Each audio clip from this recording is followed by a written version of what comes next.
Magiging mas disiplinado na sa basura at kaayusan sa komunidad ang mga residente sa Pasay City.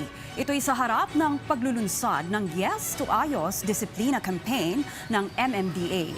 Si JM Thompson sa sentro ng balita.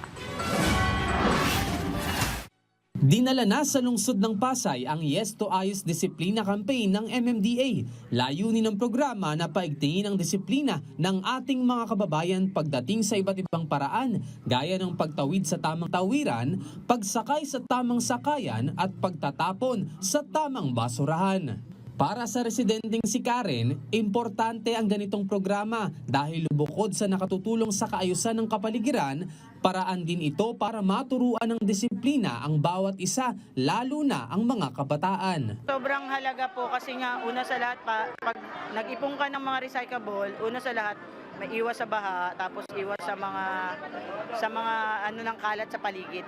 Yan dapat ang una nating ituro sa mga anak natin na maging maano sila sa mga, lalo na sa kalat sa paligid, lalo na pag yung mga recyclable kailangan ipunin nila, separate yung lalo na yung like din ng basura, separate yung mga recyclable, yung mga nabubulok tsaka hindi nabubulok. Nakikita rin ni MMDA Chairman Attorney Don Artes ang programa bilang paalala sa ating mga kababayan, lalo na sa kabataan, na sa simpleng pagsasaayos ng kanilang mga basura ay malaking tulong ito pagdating sa kaayusan ng komunidad. Kailangan talaga nating mag-instill ng disiplina simula pagkabata para paglaki nila ay maging disiplinado silang mamamayan.